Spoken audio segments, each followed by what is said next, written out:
Well, I mean, it started out, I mean, it's a great concept as far as I'm concerned, having, first off, the community of bass players is a really special community. Kid in a candy store when I see all this going down. The people that are attending the camp, it's really great to see the diversity. I really credit HP for having a vision for putting this whole thing together. So I'm thrilled to be back.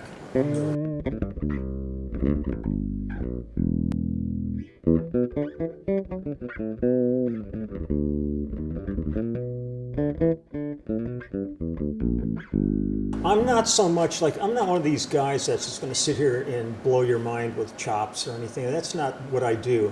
I've been a working bass player now for, going on 50 years of doing this. So I want to talk to them a little bit about the thing that's helped me stay in this pocket. It's really one of the nicest parts of this is when we get out of the classroom and then we're sitting around eating dinner, and once people start telling stories, it's, to me, that's what should be recorded here.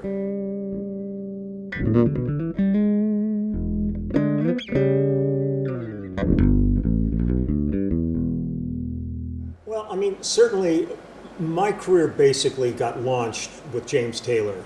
It changed the way I played because he's an amazingly comprehensive guitarist, and his thumb is always playing bass lines. So I had to figure out really a way to justify being there. We ended up creating a style with myself and Russ Kunkel and Danny Korchmar initially that sort of harkened an entire movement in music. I've built my entire career as a songsmith, and the song says, just go.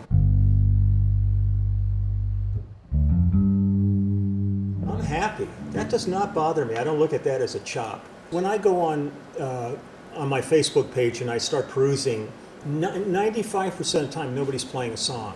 They're showing off their chops. Do you want to work, or do you want to just, maybe get into a booth at NAMM once a year and blow people's minds with your facility?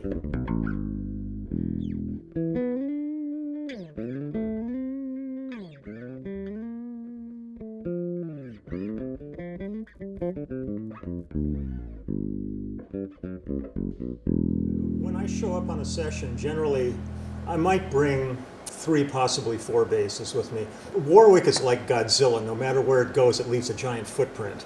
Probably used it on at least 40 albums in the past 3 years. And it's my road bass now. I've been touring with a girl named Judith Owen, and this is the only thing I take on the road.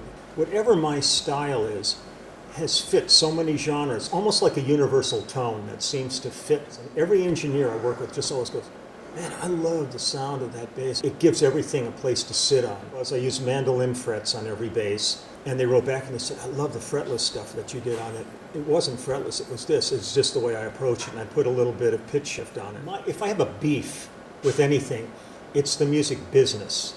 Now we finish all these projects, and then I get guys calling me going, any ideas? What can we do now? These guys call me and they go like, I had 400,000 hits on YouTube, and I'd go, if that was a hit, you'd be rocking. But what does that ultimately mean except for your ego? It's strange. There's so much talent out there, but the vehicle for being able to make a living at this is difficult. Since 1969, I've not had to have another job except play bass.